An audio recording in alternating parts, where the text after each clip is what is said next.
Jika kamu butuh bantuan di depan umum, jangan meminta ke sekelompok orang. Dekati orang yang sendirian. Karena hal yang disebut efek pengamat, sekelompok orang mungkin tidak membantumu. Teori psikologi sosial ini menyatakan bahwa orang cenderung tidak membantu saat ada orang lain di dekat mereka. Mereka menganggap orang lain dari kelompok itu akan membantumu. Jika kamu berkendara di kota atau area lain yang berblok-blok dan merasa diikuti, belok ke kanan atau kiri 4 kali. Kamu akan tetap berada di tempat yang sama, dan jika mobil di belakangmu juga melakukannya, kamu mungkin sedang diikuti. Jangan pulang dan coba kabur dari mereka. Jika kamu berada di luar ruangan saat badai mendekat dan rambutmu berdiri tegak, cepat cari tempat berlindung. Statis di rambut berarti muatan positif naik ke seluruh tubuh dan mencoba menggapai muatan negatif badai. Kamu kemungkinan besar akan tersambar petir. Jika tidak ada tempat berlindung, jongkoklah di tanah dengan kaki menapak, letakkan tangan di atas lutut, dan selipkan kepala di antara lututmu. Membuat dirimu sekecil mungkin akan meminimalkan kontak dengan tanah dan luka akibat petir. Selalu bawa cermin kecil saat bepergian di daerah terpencil. Ini akan berguna jika kamu tersesat. Jika kamu terdampar di gurun dan ada pesawat lewat, arahkan cermin ke pesawat itu untuk memantulkan cahaya. Jika tidak ada cermin, beri sinyal ke pesawat itu dengan melambaikan kedua tanganmu ke atas dan ke bawah. Jika kamu terdampar di suatu tempat saat mengendarai mobil, jangan tinggalkan mobilmu. Tim penyelamat akan lebih sulit mencarimu tanpa mobilmu. Tak seperti yang ditayangkan di TV, saat seseorang akan tenggelam, dia tidak akan melambaikan tangan atau teriak. Kepalanya akan miring ke belakang, terendam air. Dia akan berusaha agar mulutnya tetap berada di atas permukaan dengan bantuan tangan. Saat kamu melihat seseorang yang tampak mengapung atau terombang-ambing, mencoba mengeluarkan kepalanya dengan naik ke permukaan air, mereka butuh bantuan. Jika kamu tidak bisa berenang dan jatuh ke air yang dalam, jangan panik. Tahan napas dan biarkan dirimu naik ke permukaan. Jaga punggung dan kakimu tetap lurus. Coba lakukan tendangan kecil untuk membawa tubuh kembali ke permukaan. Jika kamu hendak menyelamatkan orang yang tak bisa berenang, jangan mendekatinya langsung. Dia mungkin akan membuatmu tenggelam karena panik. Dekati orang itu dari belakang, selipkan lenganmu di depan dadanya, dan pastikan tangannya tidak menghadapmu. Jika kamu dicengkram, dia bisa menarikmu ke bawah. Coba berenang di bawahnya, naik saat sudah agak jauh, dan coba bantu lagi. Jika kamu berhadapan dengan beruang grizzly, kamu mungkin sedang sial. Jangan lari dan menatapnya. Perlahan pergi jika ia jauh darimu. Tapi jika beruang itu awas, diamlah. Kamu tidak bisa mengalahkannya. Bicara dengan suara monoton yang jelas dan jangan teriak. Sebelum ini terjadi, mungkin sebaiknya mencari tahu apakah ada beruang grizzly di tempat tujuanmu dan bawalah semprotan merica atau pengusir beruang. Jika beruang berada dalam jarak 7,6 meter darimu, gunakan semprotan. Jika ia menyerang, meringkuklah, membentuk bola, dan berbaring di tanah. Tetap diam, jangan bergerak atau panik sampai ia pergi. Jika beruang kutub mengejar, tapi ia jauh, jatuhkan pakaian-pakaianmu, topi, syal, atau kemeja, lalu kabur. Beruang kutub memiliki rentang perhatian yang pendek, mereka mungkin berhenti untuk mengendus pakaianmu. Ini akan memberimu waktu untuk menuju ke tempat yang aman. Jika kamu berhadapan dengan dua beruang ini, tolong jangan ajak aku liburan bersamamu. Selanjutnya, jika ada yang tersedak, tapi dia batuk, jangan membantunya. Batuk berarti udara bisa masuk dan keluar, dan saluran napasnya terhalang sebagian. Dengan membantu, kamu bisa menyebabkan aliran balik udara yang bisa mengeluarkan benda tersangkut atau membuat saluran napasnya terhalang penuh. Biarkan mereka batuk, kamu baru bisa bantu saat mereka tidak bisa bernapas atau batuk. Saat kamu terjebak dalam arus pecah yang kuat, jangan melawannya. Kamu akan kelelahan dan itu membahayakan. Berenanglah searah dengan pantai dengan cepat, tapi tetap tenang dan nyaman. Meski menjauh, kamu akhirnya akan terhindar dari arus dan bisa kembali ke pantai. Jempol adalah bagian terlemah dari genggaman seseorang. Jika seseorang menarik pergelangan tanganmu, jangan putar lenganmu. Coba dorong tangannya, mulai dengan jempolnya. Beritahu Kementerian Luar Negeri jika kamu pergi ke luar negeri. Di Amerika Serikat dan beberapa negara barat lainnya, kamu dapat memberitahu Kementerian Luar Negeri bahwa kamu akan pergi ke luar negeri. Jika ada bencana alam atau konflik politik, mereka akan tahu bahwa kamu harus dievakuasi. Mereka juga akan mengabarimu tentang hal-hal yang terjadi di negara yang kamu kunjungi untuk melindungimu dari masalah. Jika terjebak dalam kerumunan orang, akan sangat berbahaya jika kamu jatuh. Jangan meringkuk dan menunggu orang-orang bubar, itu akan lebih berbahaya. Coba raih kaki seseorang saat mereka berlari melewatimu untuk membantumu berdiri dan terus berjalan. Terkadang dalam berkemah, ada orang tersesat. Jika kamu sedang berkemah dan ingin keluar dari lokasi perkemahan, bawalah arang atau tongkat kayu yang sudah dibakar. Gunakan untuk menulis sesuatu di pohon, batu, atau batang kayu. Tanda itu akan bertahan berminggu-minggu dan kamu akan lebih mudah dilacak oleh tim penyelamat. Selalu bawa jarum di kotak P3K. Jika tersesat, kamu bisa membuat kompas dengan itu. Pertama-tama, kamu perlu memberi daya magnet pada jarum dengan menggosokkan matanya ke rambut, bulu, atau sutra sekitar 100 kali. Isi wadah dengan air, letakkan daun di permukaan air, dan letakkan jarum di atas daun. Jarum itu seharusnya menunjuk utara ke selatan. Saat menelpon layanan darurat, beritahu lokasimu dengan jelas dahulu, lalu masalahnya. Meski teleponmu terputus, mereka akan tahu kemana harus mengirim polisi atau ambulans. Jika ada bau amis di rumahmu, cepat hubungi teknisi listrik. Ini bisa berasal dari plastik yang terlalu panas pada komponen listrik yang dapat menyebabkan kebakaran. Mungkin saja dari stop kontak, saklar, circuit breaker, atau yang lainnya. Ikan yang kamu panggang di oven misalnya.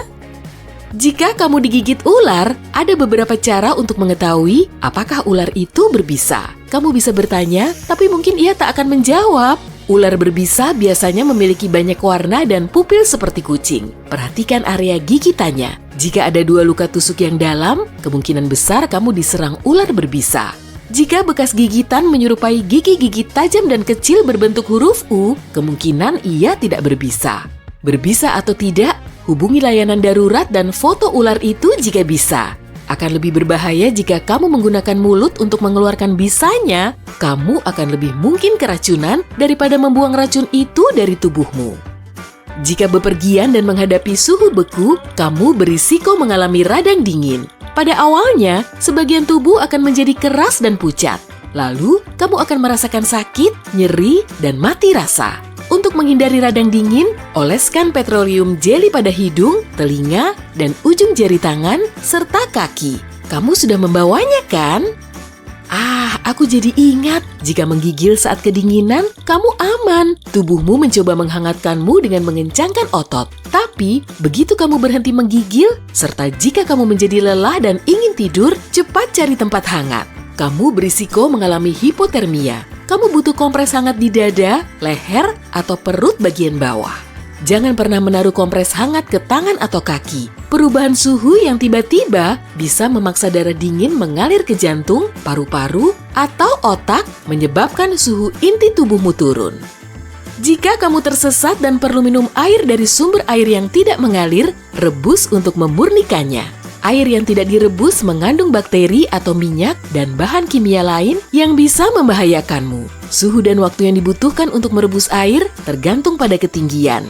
Untuk amannya, coba rebus air selama 3 menit. Saat mulai mendidih, minyak goreng akan berasap lalu terbakar.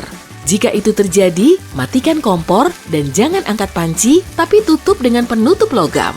Api tidak akan bertahan tanpa sumber oksigen. Gunakan soda kue untuk memadamkan api minyak kecil. Kamu akan butuh banyak soda kue untuk memadamkannya. Gunakan tips ini hanya saat apinya kecil. Jangan pernah pakai air, minyak akan memercik dan api akan menyebar. Sudah paham semuanya? Bagus! Akhirnya kamu berhasil. Setelah melewati pelatihan, kamu siap melakukan terjun payung pertamamu. Dengan penuh percaya diri, kamu meraih pintu pesawat di ketinggian 12.000 kaki.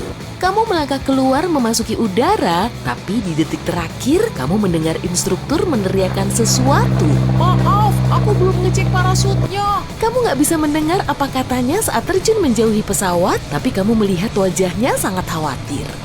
Kayak ada yang nggak beres nih. Kamu tarik tuas untuk melepas parasut, tapi kok nggak mau mengembang dengan benar sih? Malah membuka dalam gumpalan besar. Dan sekarang kamu muter-muter makin cepat. Kamu merasa pusing tapi harus mengontrol emosimu.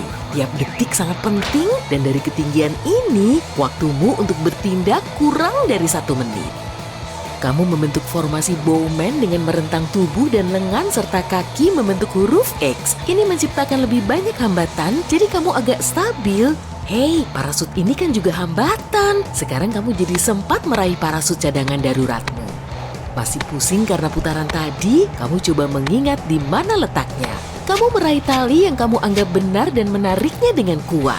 Ya ampun, itu tali kaki. Kamu melonggarkan kontainer di punggung dan sekarang kamu meluncur. Ini bukan hari mujurmu. Kamu bertahan dan mengeratkan tali kaki. Ah iya, kamu ingat lagi prosedur keselamatan itu. Langkah pertama, lepaskan parasut utama dengan gagang merah. Beres, sekarang kamu terjun bebas lagi. Langkah kedua, cari tuas ripcord silver untuk membuka parasut cadangan. Buruan, daratan makin dekat. Mana tuasnya? Wups, ini dia, ada di dada kirimu. Kamu tarik tuas itu dengan keras. Bluk! Parasut melesat keluar dan mengembang serta menghantam rem saat kamu turun. Sekarang kamu lega, bikin sesak napas, jantung berdebar-debar. Oh, tentu. Akhirnya kamu bisa menikmati pemandangan selama sekitar 10 detik sebelum mendarat di tanah dengan lembut. Kaki lebih dulu. Hei, kayaknya seru ya. Aku ikut dong. Di hari lain, seperti biasanya, alih-alih lewat tangga, kamu memakai lift. Peluang lift jatuh adalah 1:10 juta. Kamu lebih mungkin disambar petir 10 kali lebih sering. Tapi hari ini, kamu di dalam lift sial itu. Saat kamu bergerak turun dari lantai 5, sistem katrolnya gagal, sebuah kabel putus dan lift mulai jatuh. Kamu cepat-cepat berbaring telentang dengan satu lengan melingkari kepala untuk melindunginya dari benturan dan lengan yang lain di depan wajahmu untuk melindungimu dari benda yang mungkin jatuh menimpa. Kamu meluruskan kaki, dalam beberapa detik saja kamu siap menghadapi benturan. Lift jatuh dan puing-puing dari atas runtuh di sekitarmu. Bagus sekali, kamu berhasil mencegah cedera. Tapi, apa benturan mungkin dihindari dengan melompat? Coba pikir dulu, kalau kamu melompat terlalu awal, benturanmu akan lebih parah karena kecepatanmu akan bertambah ketika turun. Dan kalau kamu terlambat lompat, kecepatan lompatan ke atas bisa bikin kepalamu terbentur saat lift berhenti. Kamu harus melompat di momen yang pas agar kecepatannya efektif. Karena kamu gak bisa melihat menembus baja, ya lupain aja deh. Lebih baik pakai metode berbaring. Semoga berhasil ya. Kamu berkendara santai ke tempat kerja, melewati jembatan yang sama seperti hari-hari lain. Hari ini lalu lintas lebih padat dari biasanya dan kamu terjebak kemacetan. Jembatan mulai berderit, sayangnya jembatan yang salah struktur kemungkinan bisa runtuh karena kelebihan beban. Dan di sanalah kamu berada. Ketika jembatan runtuh ke sungai, mobilmu terapung di atas air.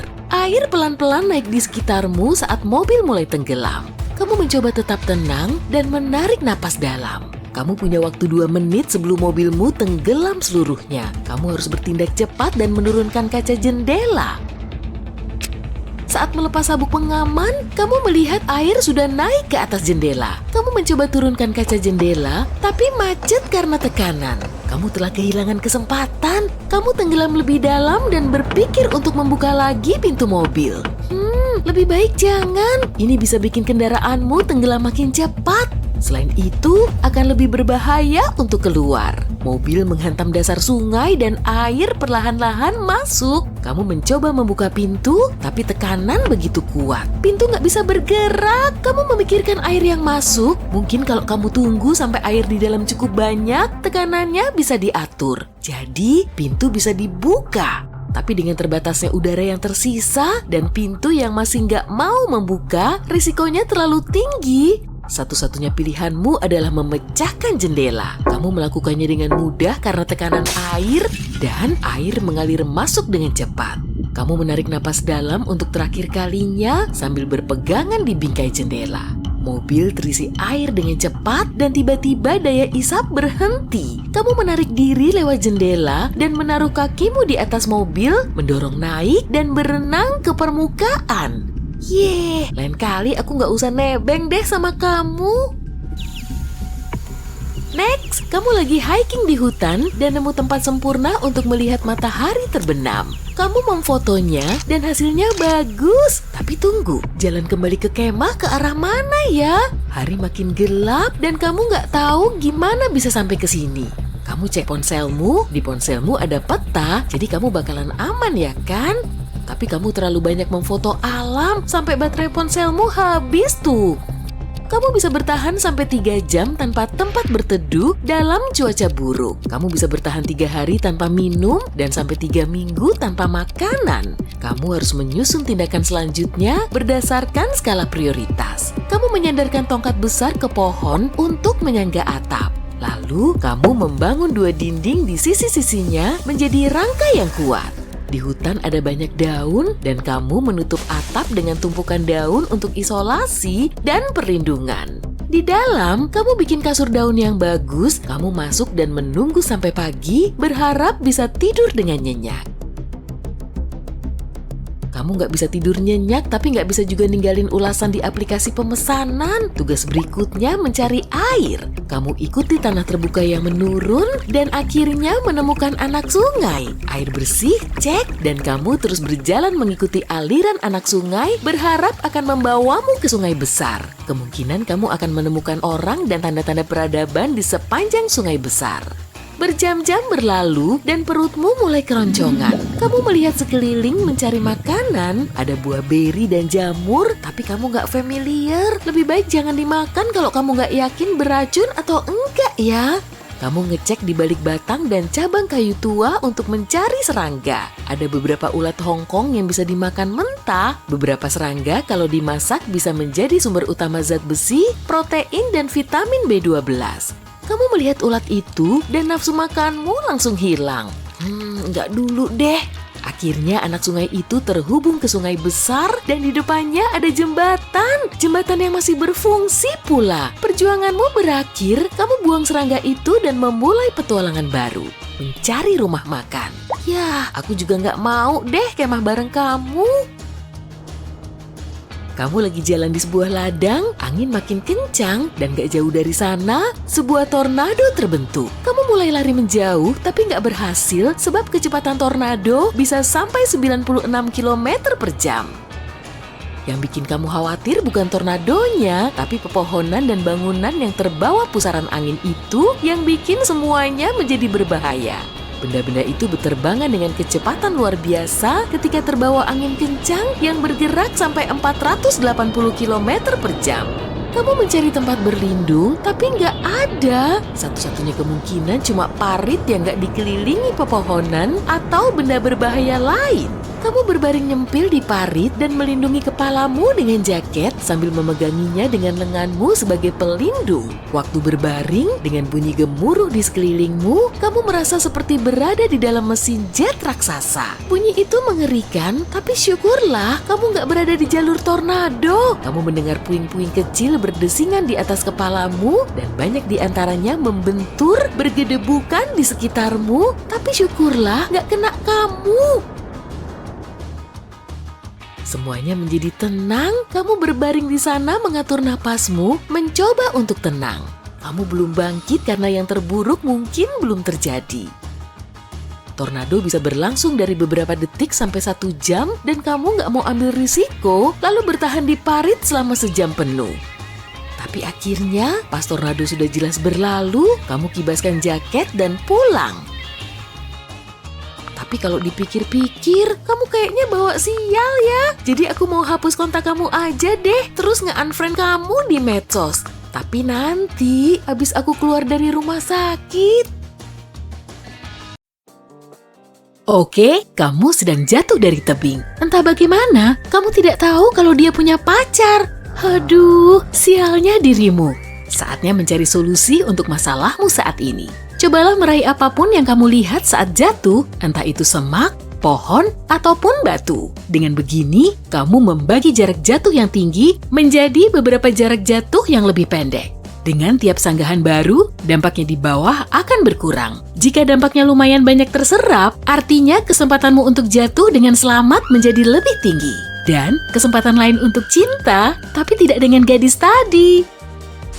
Sama halnya jika kamu jatuh dari jendela gedung. Cobalah mencari pegangan pada apapun dalam perjalananmu ke bawah. Pegangan ini mungkin tidak akan menghentikanmu, tapi setidaknya kamu punya sejumlah interval jatuh untuk membantu menurunkan kecepatanmu. Kanopi di bawah bisa menjadi penyelamat terbaikmu, tak peduli apakah bahannya terbuat dari plastik ataupun kaca. Ujung-ujungnya masih tetap akan sakit, tapi nyawamu tetap selamat. Mungkin. Kamu juga perlu sedikit menekuk lutut. Jika ditekuk, kakimu akan menyentuh tanah secara bersamaan dan konsekuensinya tidak akan terlalu parah. Saran lain yang aku punya adalah, kapanpun kamu sampai bawah, cobalah mendarat menggunakan ujung jari kaki dan jangan pernah mendarat dengan kaki lurus yang terkunci. Jangan lupa untuk menutupi kepalamu menggunakan lengan. Dengan begini, kamu tidak akan terbentur, tidak peduli kamu akan mendarat di beton ataupun di genangan lumpur. Pasir isap tidak seberbahaya yang ditampilkan di film. Jika kamu terjebak dalam pasir isap, aduh, sialnya dirimu. Pertama, tetaplah tenang, maka kamu tidak akan tenggelam lebih dari sepinggang. Singkirkan apapun yang membuatmu lebih berat, seperti sepatu, tas, dan bahkan pakaian. Goyangkan kakimu untuk menciptakan ruang bagi air, ruang ini akan membantumu untuk keluar. Lenganmu harus selalu terangkat, cobalah mengapung, tapi bukan menggunakan perut. Berjalanlah mundur dengan langkah kecil, langkah besar akan lebih berat, sehingga butuh waktu lebih lama untuk keluar. Saat kamu sampai di permukaan padat, silahkan berguling ke belakang dari pasir isap itu. Bertahan dari serangan hewan liar mungkin menantang, tapi bertahan dari kerumunan orang juga tidak kalah berbahaya. Kerumunan mungkin bergerak layaknya cairan, sehingga tidak membiarkanmu keluar dengan mudah. Jika kamu terjebak di antara ratusan orang, aduh, sialnya dirimu. Aturan nomor 1 adalah jangan berhenti. Berhenti adalah cara tercepat untuk jatuh. Jika kamu benar-benar sampai jatuh, buatlah kantong udara. Lenganmu harus diletakkan di atas wajah dan dadamu dalam posisi memeluk. Jika kamu berhasil tetap berdiri tegak, segera setelah kamu merasakan gelombang manusia datang, bergeraklah bersama mereka dan menyamping di saat bersamaan. Jika kamu tersesat di alam liar dan ingin memancing, kamu bisa menggunakan tap minuman kaleng. Bentuk menjadi kail, potong miring, dan kikis logamnya agar terlihat seperti kail sungguhan. Yang terpenting, buatlah ujung yang tajam. Kaleng juga bisa menjadi kompor darurat. Ambil kaleng minuman dan buatlah lubang dari samping. Masukkan kayu bakar ke dalamnya dan bakar. Kamu bisa menggoreng telur di atasnya. Benang gigi bisa sangat berguna untuk bertahan hidup di alam liar. Pertama, gunakan sebagai tali pancing bersama dengan kail tap kaleng tadi. Benang gigi juga bisa digunakan sebagai tali jemuran yang dibentangkan di antara dua pohon. Meski tipis, satu untai benang gigi dapat menahan hingga 2,2 kg. Kamu bisa membuat tombak dengan mengikat dahan panjang dan pisau menggunakan benang gigi ini. Benang gigi juga lumayan mudah terbakar, jadi jika kamu tidak punya kayu bakar untuk membakar kayu yang lebih besar, cobalah bakar sejumlah benang gigi. Selain itu, benang gigi juga bisa menjadi tali sepatu darurat yang kuat. Botol plastik biasa bisa menjadi tali yang sangat kuat jika kamu punya pisau yang tajam. Pertama, kamu perlu menemukan dahan kecil. Diameternya harus kurang lebih sama dengan botolmu.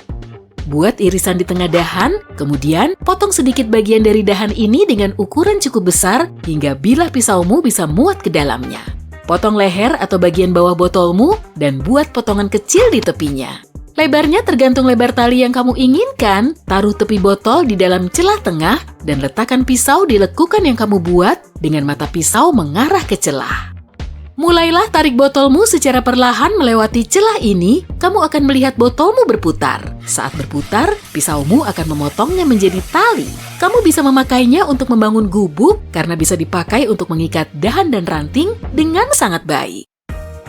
Nah, manusia bisa bertahan hidup beberapa hari tanpa makanan, tapi tidak mungkin kita bisa bertahan hidup tanpa air.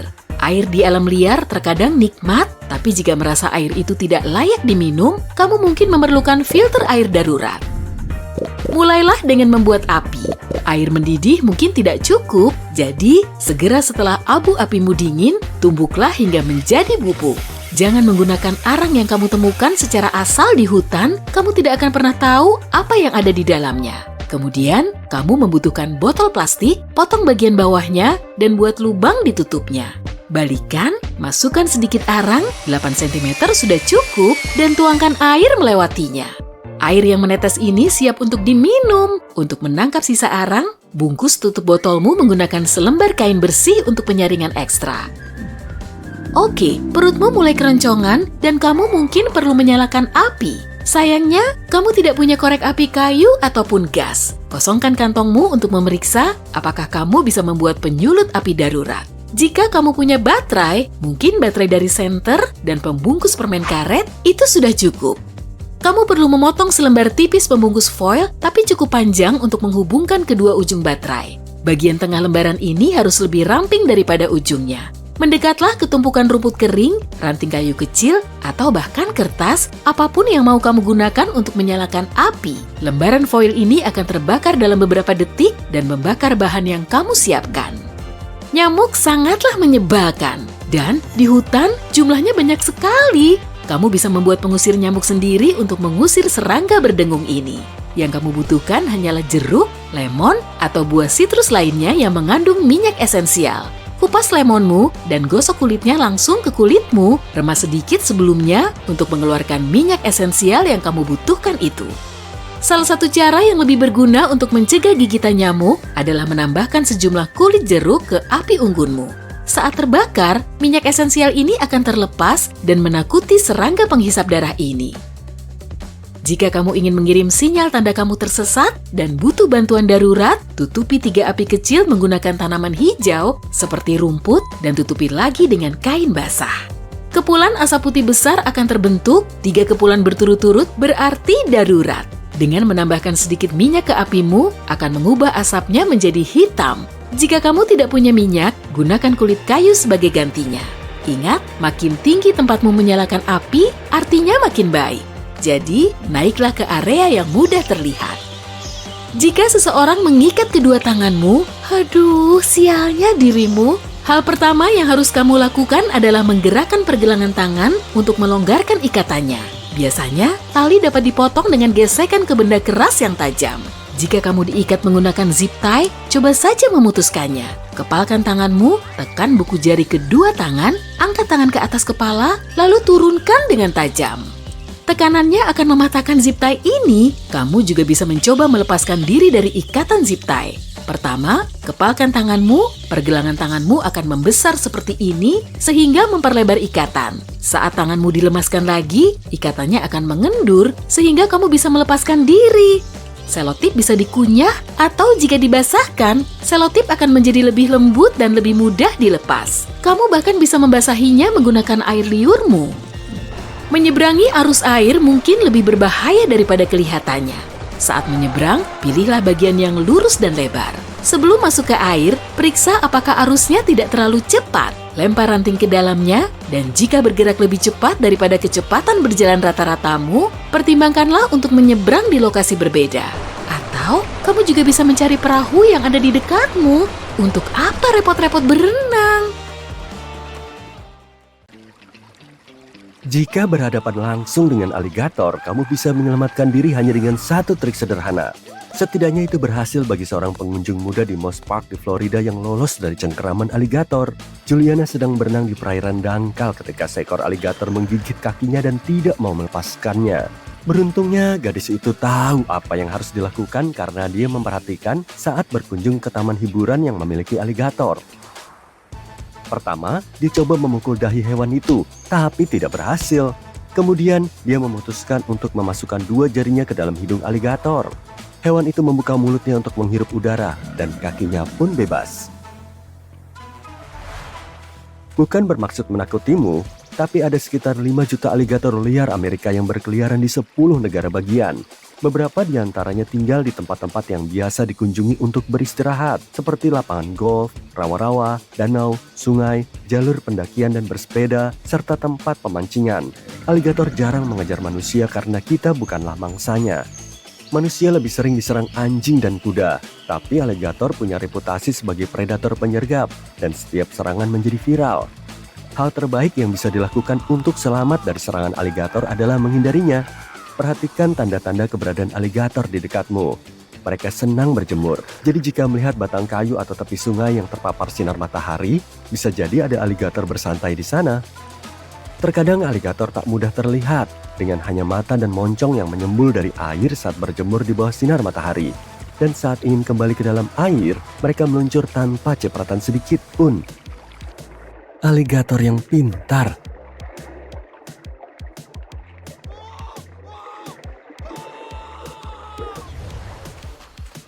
Selama musim kawin yang dimulai sekitar bulan April hingga Juni, aligator menjadi sangat vokal. Jadi jika kamu mendengar suara nyaring bergema di rawa, kemungkinan besar itu aligator yang sedang mencari pasangan. Jika menemukan sesuatu yang tampak seperti tumpukan vegetasi di lahan kering dekat air, janganlah mendekat, kemungkinan itu sarang aligator. Dan percayalah, jangan pernah mengganggu induk aligator yang sedang melindungi anak-anaknya. Jejak mereka menyerupai jejak kadal atau dinosaurus. Jadi jika melihat yang serupa, mungkin itu saatnya untuk pergi ke tempat aman. Biasanya manusialah yang memprovokasi reptil bergigi tajam ini, bukan sebaliknya. Ini terjadi jika kamu berada terlalu dekat untuk memotret atau menyentuh ekornya karena penasaran. Memberi mereka makan juga merupakan ide buruk, karena aligator dengan cepat mengerti bahwa manusia berarti makanan gratis. Jika berhadapan langsung dengan aligator, cobalah untuk tetap tenang dan hormati wilayah mereka. Jika melihat aligator bersantai di air saat kamu sedang berkayak, beri ia ruang dan menjauhlah. Dan apapun yang terjadi, jangan menepuk air dengan dayung agar tidak menakuti dan memprovokasi mereka.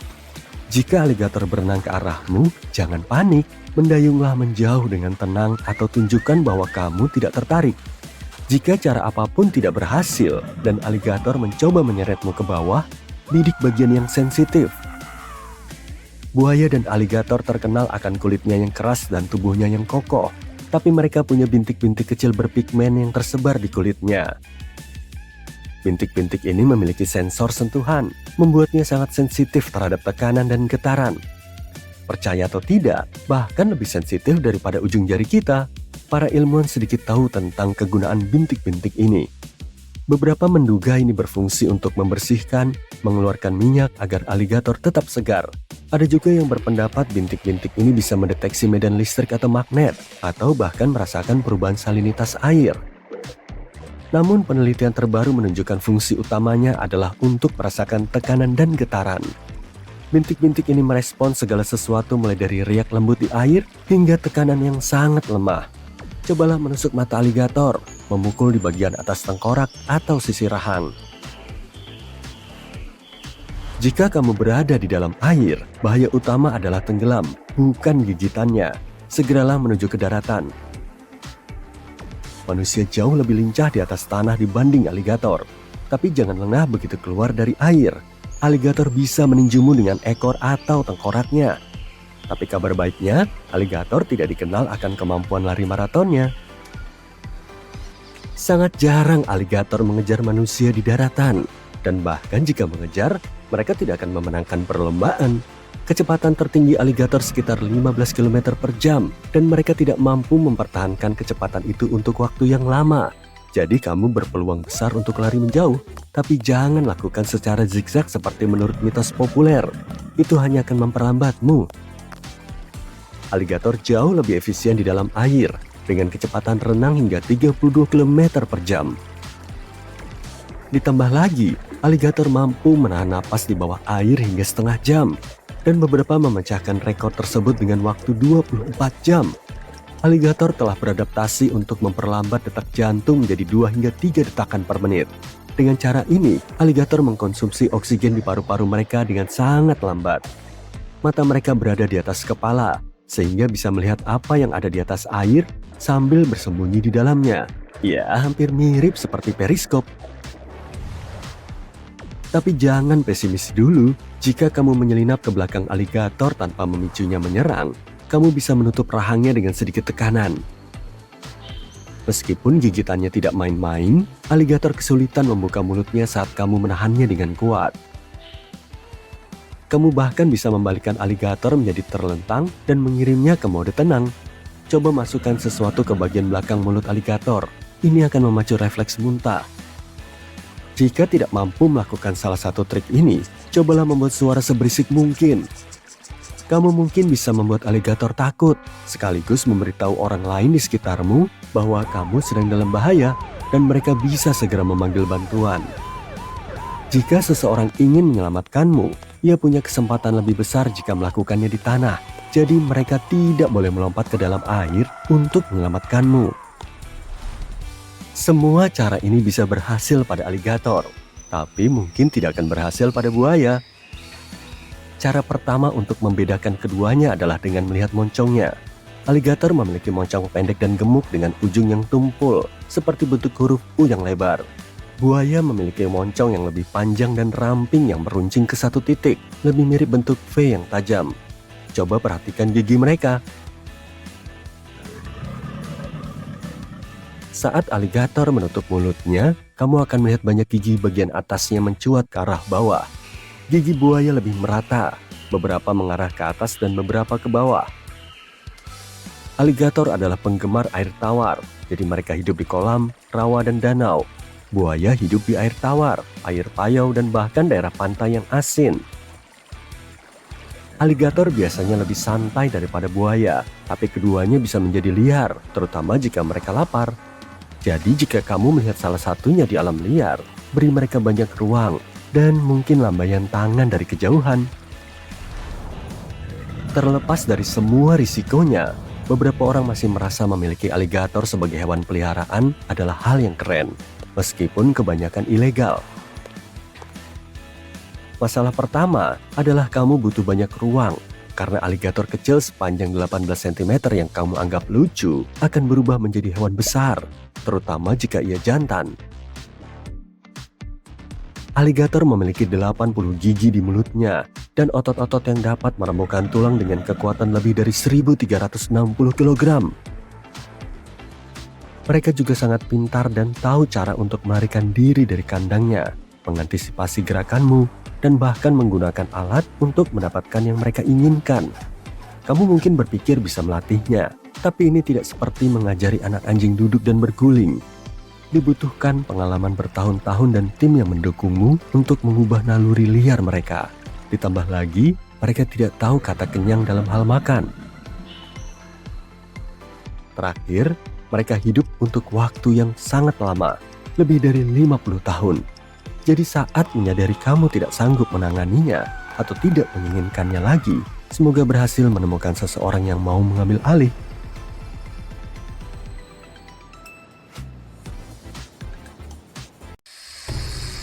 Ular hitam yang tampak menakutkan ini tidak akan menyakitimu. Dia tidak memiliki taring. Kamu mungkin salah mengira bahwa makhluk hitam ini tidak lain adalah mamba hitam. Tetapi sebenarnya ini hanyalah ular tikus yang tidak berbahaya. Ada satu tanda utama yang dapat membantumu mengetahui apakah seekor ular benar-benar berbahaya. Spesies yang tidak bertaring tidak memiliki sistem penghantar bisa. Oleh karena itu, gigitan mereka tidak akan terlalu membahayakanmu. Tetapi jika kamu melihat ular bertaring, kamu berada dalam bahaya. Jika kamu menemukan ular, yang terbaik adalah meninggalkan area tersebut dan mencari bantuan dari ahli satwa liar untuk mengidentifikasi reptil itu. Berikut adalah beberapa tips untuk membantumu membedakan kedua jenis ular ini. Amati perilaku, kebiasaan bersarang, dan habitatnya.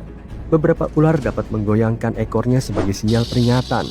Selain itu, ular berbisa biasanya memiliki kepala berbentuk segitiga dibandingkan dengan ular yang tidak berbisa yang memiliki kepala bulat.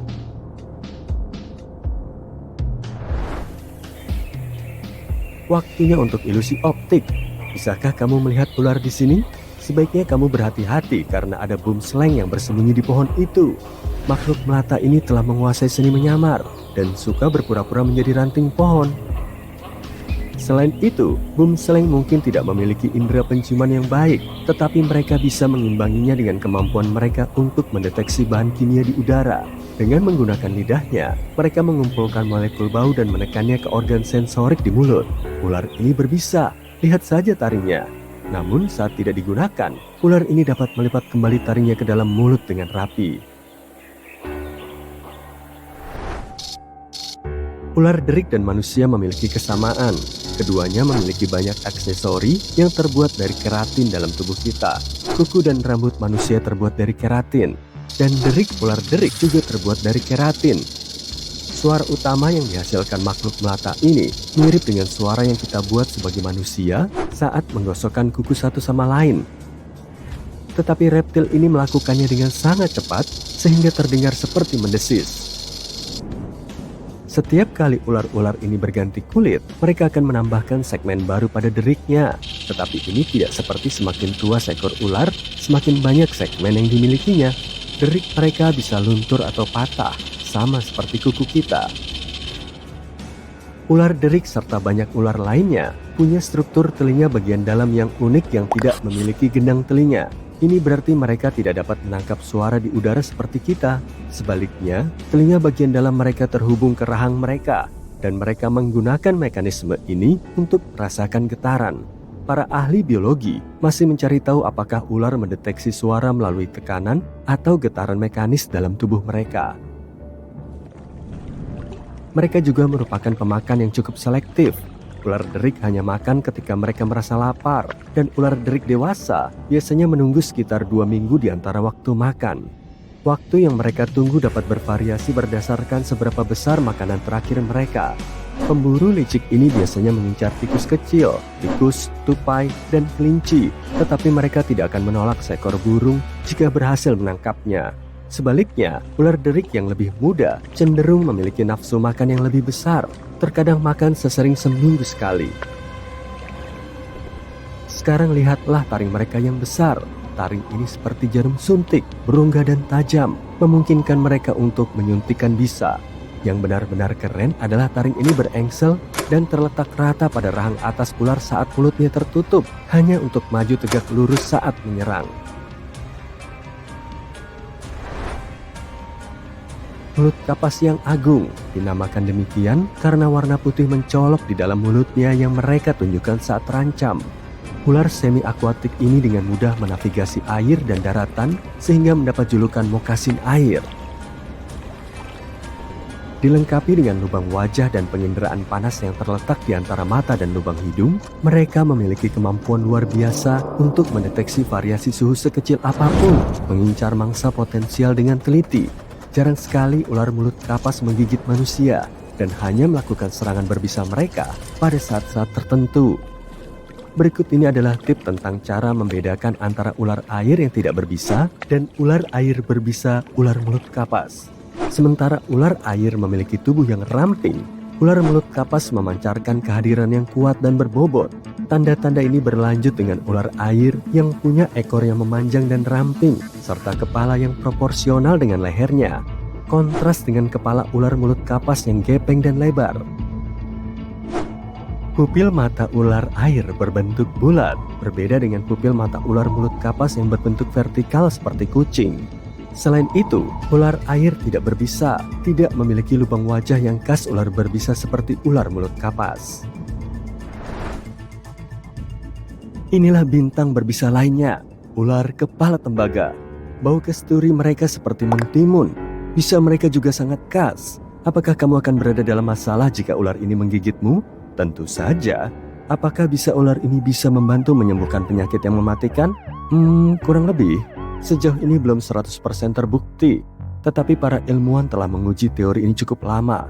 Dan mereka menyadari bahwa bisa ular kepala tembaga dapat, jika tidak menyembuhkan beberapa kondisi serius, tetapi memperlambat perkembangannya. Meski begitu, ular ini memiliki gigitan paling berbisa di antara semua ular di Amerika Serikat. Namun antivenom untuk gigitannya tidak selalu dibutuhkan. Ular karang dikenal karena sifatnya yang tidak agresif, karena mereka adalah makhluk yang pemalu dan tertutup. Gigitan ular ini hanya terjadi kurang dari 1% dari seluruh gigitan ular di Amerika. Bisa mereka adalah neurotoksin yang melumpuhkan saraf. Dan karena giginya yang kecil, mereka harus mengunyah mangsanya untuk menyuntikkan bisa. Ketika merasa terancam, ular karang akan menggulung ujung ekornya untuk membingungkan penyerangnya tentang lokasi kepalanya. Mamba hitam yang misterius dan memukau juga dikenal sebagai mamba bermulut hitam, menyebut sabana berbatu sebagai rumahnya dan senang nongkrong di dekat gundukan rayap. Dengan rentang warna dari abu-abu hingga coklat tua, namanya berasal dari bagian dalam mulutnya yang gelap. mamba hitam memegang gelar sebagai salah satu ular yang bergerak paling cepat di dunia, mencapai kecepatan 16 hingga 19 km per jam di permukaan yang licin. Terlepas dari reputasinya yang ganas, serangan yang tidak beralasan terhadap manusia masih belum terbukti. Dan ular ini sebenarnya hanya bertanggung jawab atas sejumlah kecil kasus mematikan setiap tahunnya. Ular berbisa bersisik gergaji memiliki kemampuan yang menarik untuk menghasilkan suara yang membuat bulu kuduk merinding, disertai dengan tampilan ancaman yang mencolok. Bentuk sisiknya yang unik memungkinkan ular ini menciptakan desisan atau desiran yang berkepanjangan ketika mereka bergerak dengan cara yang sangat menakutkan. Suara-suara ini berfungsi sebagai peringatan yang jelas bagi siapapun yang berada di dekat ular. Meskipun bertanggung jawab atas banyak kematian, tanpa pengobatan, gigitan ular berbisa sisik gergaji berakibat fatal pada kurang dari 10% kasus. Hal ini sangat kontras dengan raja kobra dan mamba hitam, yang kematian akibat gigitannya yang tidak diobati jauh lebih tinggi. Ular berbisa sisik gergaji dikenal karena agresi ekstrim dan serangan secepat kilat, menjadikannya salah satu ular tercepat dan paling tak terduga di dunia. Ketika kamu sedang berjalan-jalan di semak-semak, ingatlah untuk tidak mengganggu ular apapun yang kamu temui, meskipun ular tersebut tidak terlihat hidup. Beberapa ular licik berpura-pura mati dan dapat menyerang jika merasa terganggu. Jika kamu melihatnya, beri jarak. Ketika berbicara tentang ular, mereka biasanya cukup pemalu dan tidak akan mengganggu kecuali jika mereka merasa terancam. Mencoba menangkap atau melukai ular adalah hal yang sangat dilarang, karena saat itulah sebagian besar gigitan ular terjadi. Dan jangan tertipu oleh ukurannya, bahkan ular kecil pun dapat menggigit. Sebagai contoh, bayi ular coklat terlahir dengan bisa. Jadi sebaiknya kamu mengagumi mereka dari jarak yang aman. Setiap tahun, lebih dari 7.000 orang Amerika menjadi korban gigitan ular. Seringkali karena upaya yang salah dalam menangani atau melawan ular. Sangatlah penting untuk menghindari tindakan seperti itu dan segera mencari bantuan medis jika digigit. Memahami cara membedakan ular berbisa dan tidak berbisa adalah kunci untuk menilai potensi risikonya. Hubungi seorang profesional jika kamu tidak yakin dengan identitas ular. Dan jangan pernah memegang ular, meskipun ular tersebut terlihat tidak berbahaya. Penjaga pantai sedang melakukan patroli rutin berkilo-kilometer di atas laut dalam. Tiba-tiba para penjaga ngeliat bendera darurat di pulau terpencil di antara Key West dan Kuba. Mereka turun dari ketinggian 152 meter buat nyari tahu. 2 cowok dan 1 cewek melambaikan tangan dengan putus asa. Mereka jelas butuh bantuan secepatnya. Para awak nggak bisa mendarat karena cuaca buruk, tapi mereka menurunkan makanan, air, dan radio buat nyari tahu kenapa mereka ada di sana. Ternyata, orang-orang itu udah terdampar di Bahama selama 33 hari. Perahu mereka terjebak badai dan terbalik. Mereka cuma bisa berenang ke pulau terdekat. Mereka juga ngasih tahu para awak kalau cewek itu butuh pertolongan secepatnya. Besoknya, kru penyelamat tiba dengan helikopter dan membawa orang-orang yang terdampar ke rumah sakit di Key West. Hal ini menyelamatkan mereka dari masalah kesehatan parah. Semua orang yang terlibat dalam operasi penyelamatan kaget karena para korban selamat itu menangani situasinya dengan baik dan ucapan mereka masih bisa dimengerti. Jadi, mereka 5 minggu di pulau tanpa sumber makanan atau air minum. Kamu mungkin bingung, kok bisa mereka selamat? Mereka cukup pintar minum air kelapa buat mencukupi asupan air dan makan keong. Mereka juga pintar karena membuat bendera biar penyelamat melihatnya. Itu salah satu rahasia bertahan hidup kalau kamu ada di situasi kayak mereka. Bakar kayu lembab atau basah buat menghasilkan asap. Tata suar dalam bentuk segitiga, tumpuk batu besar membentuk SOS atau help. Ini adalah sinyal darurat yang diketahui di seluruh dunia. Kalau kamu pindah tempat, tinggalkan panah dari batu buat nunjukin arah pergi kamu. Buat mastiin penyelamat nggak cuma bisa ngelihat kamu, tapi juga mendengarmu, buat peluit dari buah pinus. Pegang bagian atas buah pinus dengan kedua tangan di antara jempol dan telunjuk. Buat segitiga dengan jempol di dekat bagian atas buah pinus. Dekatkan ke mulut, lalu tiup bagian segitiga di bagian atasnya. Kamu harus latihan dulu biar suaranya nyaring. Aduh, terlalu nyaring. Kalau kamu tersesat, ingat prinsip angka 3 biar tenang dan melakukan hal benar dalam urutan yang tepat. Kamu bisa bertahan 3 menit tanpa udara, 3 jam dalam suhu ekstrim, 3 hari tanpa air, dan 3 minggu tanpa makanan. Jadi, mulai buat tempat berlindung, lalu ambil air. Setelah itu, cari makanan. Kalau kamu lebih beruntung dari orang-orang yang terdampar di Bahama itu dan membawa korek api, buat korek apinya anti air. Oleskan kuteks bening tipis-tipis pada korek api, lalu keringkan. Biar selalu bisa nyalain korek, tempelkan amplas ke tutup kotak plastik dan masukkan koreknya. Kamu lagi berkemas buat mendaki? Pakaian katun gak akan melindungi kamu dari udara dingin di hutan. Kalau baju katun kamu basah karena keringat atau hujan, bakal lama banget dikeringin. Baju basah kehilangan panas 25 kali lebih cepat dari baju kering. Kalau kamu nggak mau kedinginan, pilih bahan polyester, nilon, atau wool. Bawa handuk microfiber yang kering dalam 1 jam. Suara apa tuh? Sebelum lari terbirit-birit, ingat, lebah adalah pertanda bagus. Lebah biasanya nggak terbang lebih dari 6-8 km dari sumber air. Tapi airnya kelihatan kotor banget. Kamu bisa pakai kaos atau ikat kepala sebagai filter air. Masukkan satu ujungnya ke wadah berisi air kotor yang ditaruh di atas wadah kosong buat air bersih. Nah, masukkan ujung satunya lagi ke wadah kosong itu. Air akan menetes melalui kain itu dan jadi bersih. Tapi rebus dulu airnya sebelum diminum ya. Airnya habis? Tenang, ada pohon.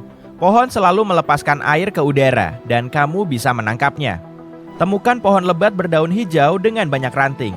Pagi-pagi banget, tutup ranting yang paling banyak daunnya dengan kantong plastik. Tambahkan batu kecil ke kantong plastik itu biar sedikit berat.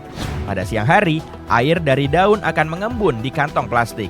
Airnya bakal jernih, jadi nggak perlu difilter lagi. Kalau kamu ngelihat halo di sekeliling matahari, tandanya bakal ada tekanan rendah. Hujan atau salju akan turun 24 atau 36 jam lagi. Kalau halo itu patah, kamu bahkan bisa tahu asal badai itu, tepat dari sisi yang patah. Kayaknya bakal ada badai tuh. Kamu bisa bikin naungan anti air dari kantong sampah biar nggak kehujanan dan kedinginan. Bikin lubang buat wajah kamu lalu pakai. Gunakan 2 kantong biar kakimu juga tetap kering. Kalau dengar guntur, hitung jarak antara guntur dan kilat. Kalau kurang dari 30 detik, buruan sembunyi karena badainya udah terlalu dekat. Kalau nggak bisa, jauh-jauh dari pohon tinggi yang letaknya terpisah. Kalau kamu bareng teman-teman, berpisah biar mengurangi risiko tersambar petir ya. Kamu juga bisa bikin naungan berbentuk A dari kantong sampah. Cari ranting buat tiang tengahnya. Robek kantongnya jadi selimut, lalu tutup tiang dengan kantong itu. Gunakan 4 batu buat menahan sudut-sudutnya. Dengan kantong sampah atau enggak, jangan bikin naungan di tanah basah atau di atas bukit. Angin malam di sana bisa kencang banget dan enggak akan ada pohon yang menahan naungan biar enggak terbang. Nah, setelah punya naungan, buat tempat tidur di dalamnya. Pakai daun kering atau rumput. Tumpuk di bawah baju atau selimut buat ngasih lapisan insulasi. Tips ini bisa dipakai pas musim dingin atau musim panas. Soalnya panas tubuh yang dikeluarkan bisa lebih besar dari yang dihasilkan. Kamu nggak bawa tali? Bikin aja sendiri dari tumbuhan. Cari rumput panjang, lebih bagus lagi yang udah kering. Terus kepang dan pilin rumput itu. Kamu juga bisa pakai kulit pohon atau ranting yang udah jatuh. Sebelum menjelajahi hutan, terutama hutan dengan semak belukar, pastikan tali sepatu kamu nggak nyangkut di ranting. Pakai lakban buat nempelin ujung talinya ke pergelangan kaki atas. Selesai deh, kamu nggak akan jatuh gara-gara tali sepatu. Waktu kamu menyiapkan petualangan kamu harus tahu seenggaknya 1 simpul dasar. Percaya deh, ini ngebantu banget.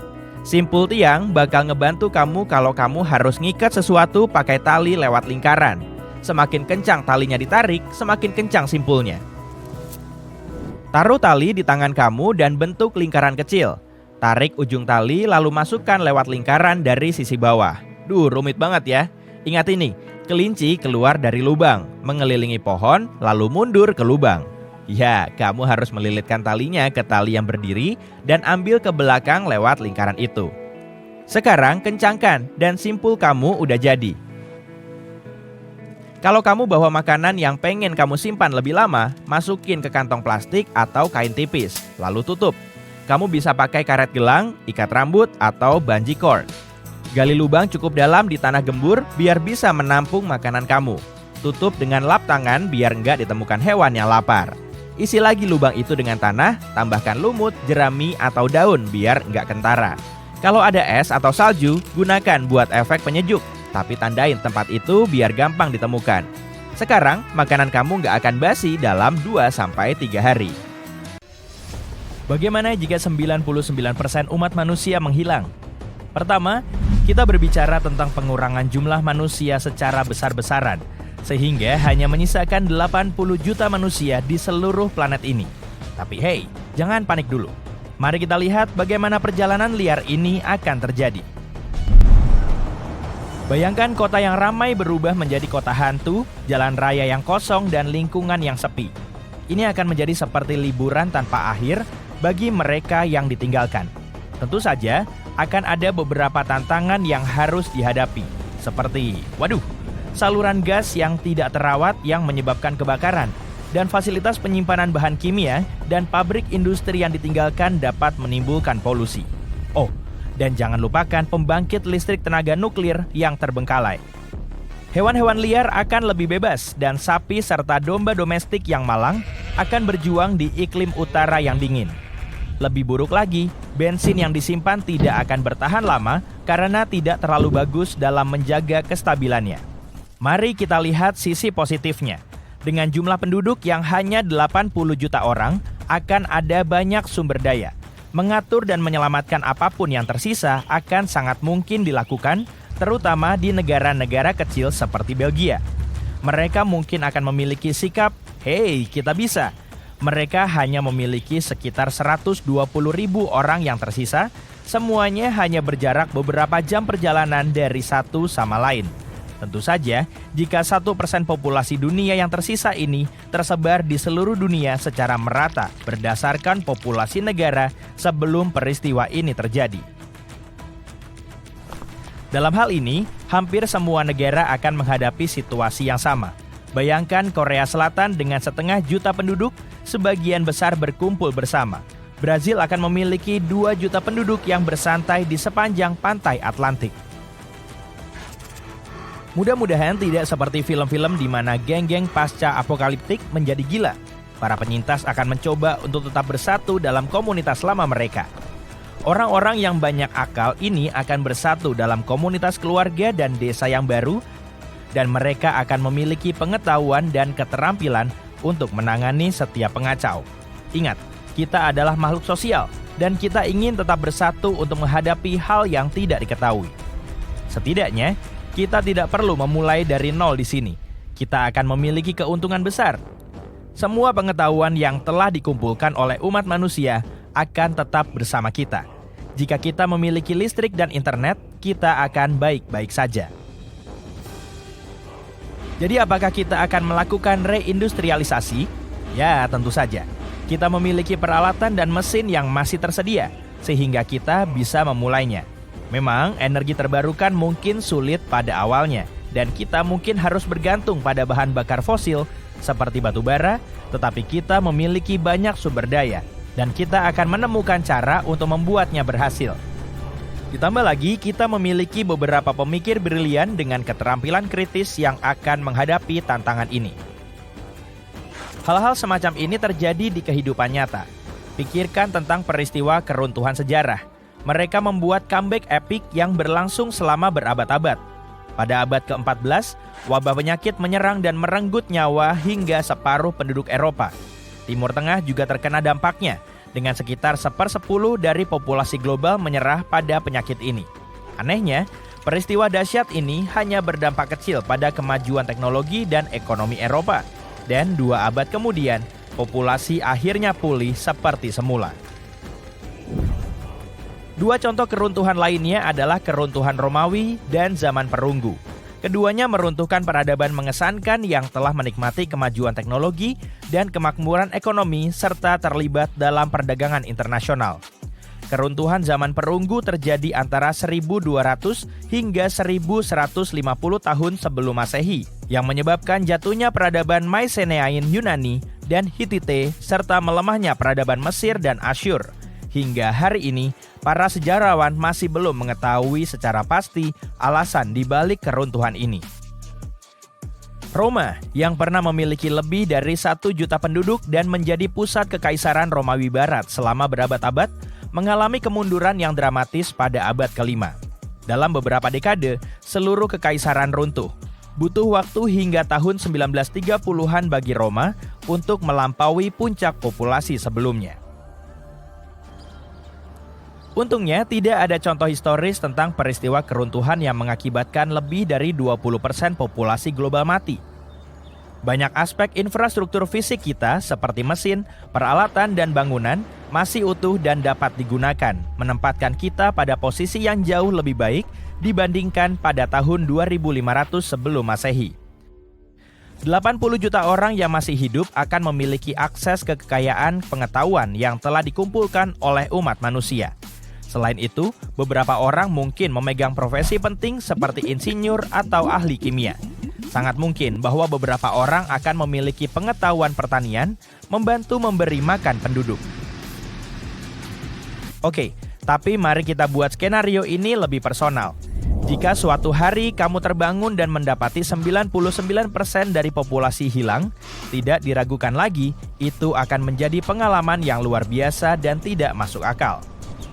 Bertahan hidup akan menjadi prioritas utamamu, dan tindakanmu akan sangat bergantung pada sumber daya dan keterampilan yang tersedia bagimu. Inilah yang mungkin akan kamu lakukan. Kamu akan membutuhkan waktu sejenak untuk memahami apa yang telah terjadi. Hilangnya orang-orang secara tiba-tiba akan mengejutkan dan membingungkan. Teman dan keluargamu kemungkinan besar juga akan hilang, seperti yang terjadi di Avengers. Fokus utamamu adalah mengamankan barang-barang penting untuk bertahan hidup, seperti makanan, air, tempat berlindung, dan persediaan medis. Kamu harus mengunjungi toko kelontong, apotek, dan gudang terdekat untuk mengumpulkan perbekalan yang dapat bertahan dalam waktu yang lama. Kemudian, kamu harus mencari penyintas lainnya. Maksud saya, banyak orang yang sekarang tidak memiliki keterampilan penting seperti menanam makanan, memurnikan air, atau bela diri. Kamu harus mulai mempelajarinya jika tidak ada internet dan tutorial YouTube yang bisa diandalkan. Perpustakaan, museum, dan institusi pendidikan memiliki banyak sekali informasi tentang dunia dan sejarahnya. Setelah kamu membentuk sebuah komunitas, kamu dan teman-temanmu harus melindunginya seperti tidak ada hari esok. Kamu mungkin merasa tidak ada komunitas pada saat itu. Meskipun sebagian besar teknologi mungkin masih berfungsi pada awalnya, kamu perlu memastikan perlindungan sumber daya. Untuk melakukan itu, kamu harus sangat berhati-hati. Dunia akan mengalami kekacauan, jadi kamu harus tetap waspada dan berhati-hati terhadap potensi bahaya. Tanpa penegakan hukum dan tata kelola yang baik, mungkin ada risiko dari hewan liar, bencana alam, atau bahkan orang lain yang mungkin bermusuhan. Sekarang mari kita jelajahi skenario terbaik dan terburuk. Hilangnya begitu banyak orang secara tiba-tiba akan menciptakan kekacauan yang meluas, yang menyebabkan kecelakaan dan kerusakan massal. Dengan tidak adanya tenaga kesehatan profesional dan pasokan medis, penyakit dapat menyebar, yang menyebabkan krisis kesehatan. Sistem produksi dan distribusi makanan akan runtuh, dan kekurangan pangan serta kelaparan bisa menjadi kemungkinan yang nyata. Penjarahan dan kekerasan dapat terjadi karena orang-orang yang putus asa akan mencari sumber daya dan mencoba bertahan hidup. Skenario terbaiknya adalah setelah semua kekacauan ini, para penyintas pada akhirnya akan bersatu untuk saling mendukung dan membentuk komunitas yang tangguh. Dunia akan memiliki emisi karbon yang jauh lebih sedikit yang mengarah pada dampak positif terhadap lingkungan. Dengan populasi yang kecil, sumber daya seperti makanan dan air mungkin akan lebih berlimpah dan berkelanjutan dalam jangka panjang. Tanpa batasan dunia yang padat penduduk, orang-orang dapat fokus pada minat, seni, dan kreativitas individu. Dengan teknologi canggih yang masih tersedia, para penyintas mungkin akan mulai bekerja untuk melestarikan pengetahuan dan memajukan penelitian ilmiah. Namun secara keseluruhan, dunia akan berubah secara drastis dan masa depan tidak pasti. Tindakanmu dan tindakan para penyintas lainnya akan memainkan peran penting dalam membentuk dunia baru dan menentukan arahnya. Kamu merasa seperti seorang pemancing profesional? Pergilah ke perairan terdekat dan cobalah keberuntunganmu untuk memancing ikan. Sekarang, ini idenya. Jadilah superstar pertanian hijau. Tanamlah benih-benih itu, rawatlah tanamanmu, dan saksikan pertanian minimu berkembang. Masakan dari kebun ke meja makan, mau? Dan bagaimana dengan teman-teman berbulu itu? Jika kamu menemukan hewan peliharaan yang berkeliaran, bertemanlah dengan mereka dan kamu akan memiliki teman setia. Sekarang tarik napas dalam-dalam, angkat dagu dan rangkul guru bertahan hidup dalam dirimu. Ingat, ini mungkin perjalanan yang liar, tetapi kamu memiliki semangat dan keterampilan untuk berkembang dalam pesta kehidupan pasca apokaliptik ini. Jadi, pergilah ke sana. Kamu udah ada di Gurun Sahara aja nih. Jauh-jauh ke Sahara, rupanya kamu mau ikut lomba maraton. Dari sini, kamu harus berjalan sejauh 950 km ke arah timur menuju titik kumpul acara supaya bisa ngebuktiin kalau kamu bisa tahan banting di segala kondisi. Lautan terbuka, hamparan es Antartika dan hutan Amazon, semuanya udah kamu taklukin. Dan sebentar lagi, kamu juga akan menaklukkan gurun super terik ini. Sebelum memulai perjalanan, kamu perlu persiapan matang. Oke, mending ambil tas besarmu dulu deh, supaya barang-barang yang kamu perlukan bisa muat semuanya. Ada kapak kecil untuk nebas ranting kering, ada juga kompas dan kantong tidur. Di tengah gurun kemungkinan besar nggak akan ada sinyal, jadi kamu nggak akan bisa mengandalkan GPS. Selanjutnya, masukin korek api, kotak P3K, tablet penjernih air, dan lampu senter. Kamu juga perlu shawl, bandana, pelindung mata dari pasir gurun, dan pakaian ringan yang bisa menutupi seluruh tubuhmu. Jangan lupa bawa jas hujan atau tenda juga ya. Keduanya bisa melindungi tubuh dari pasir yang berterbangan dan paparan sinar matahari. Sarung tangannya jangan sampai ketinggalan. Di gurun, kamu nggak bisa makan makanan yang tinggi nutrisi, sebab tubuhmu perlu ngeluarin banyak energi dan cairan untuk mencernanya. Jadi sebaiknya jangan diboros-borosin. Nah, sebagai alternatif, kamu bisa bawa makanan diet atau buah kering. Kamu juga pasti perlu air yang sangat banyak. Sebagai langkah antisipasi, masukin air minummu ke dalam beberapa wadah kecil, jangan cuma ditaruh di satu wadah besar sekaligus. Kalau wadah besarmu sampai rusak, air minummu akan langsung habis. Tapi, kalau ada beberapa wadah, seenggaknya kamu masih punya cadangan lain kan? Oke sip, tasmu udah penuh, saatnya meluncur ke lokasi dengan naik helikopter. Setelah sampai, kamu langsung mengolesi hidungmu dengan krim pelembab supaya membran mukosa di dalamnya tetap basah. Udara panas bisa membakar hidungmu, tapi kamu juga nggak bisa bernafas lewat mulut. Nanti tubuhmu malah semakin panas karena kehilangan kelembapan. Kamu mulai berjalan beberapa langkah, tapi segera berhenti. Kayaknya perhitunganmu kurang matang deh. Sebaiknya jangan menyusuri tempat sepanas ini di siang bolong dong. Kamu akan mulai berkeringat dan kehilangan banyak cairan. Padahal stok air minummu terbatas. Jadi idealnya pilih waktu sore atau malam hari aja. Di waktu-waktu ini udaranya udah dingin kan? Dan kamu perlu banyak gerak untuk menghangatkan tubuh. Setelah nemu pohon tumbang, kamu langsung mendirikan tenda. Dan gak perlu nunggu waktu lama, tempat tidurmu sudah siap. Saat ini kamu perlu membatasi gerakmu untuk menghemat energi. Beberapa saat kemudian, kamu mulai membuka peta dan mengeluarkan kompas. Di situ kamu ngecek rute dan nyari tahu lanskap gurun biar gerakmu lebih gampang. Wah, kamu mulai haus ya. Tapi saat mau minum, kamu malah mengurungkannya. Sebaiknya jangan minum dulu selama 24 jam ke depan agar tubuhmu memasuki mode survival. Ya udahlah, mending langsung tidur aja.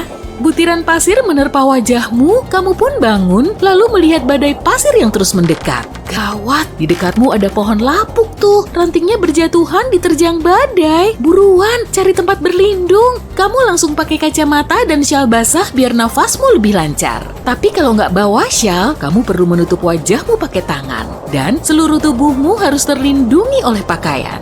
Butir pasir halus terus berterbangan dan menempel di kulitmu. Meskipun sudah tertutup kain, wajahmu masih juga kemasukan pasir. Dan di dekatmu nggak ada spot aman sebagai tempat berlindung. Pohon dan batu besar juga nggak ada lagi. Oke, pilih bukit aja deh kalau gitu. Saat terjadi badai, butir pasir bisa saja memantul dari tanah dan saling bertabrakan di udara. Kalau kamu berada di atas bukit, kebanyakan dari pasir ini akan bergerak menuruni lereng dan kamu bisa lebih aman.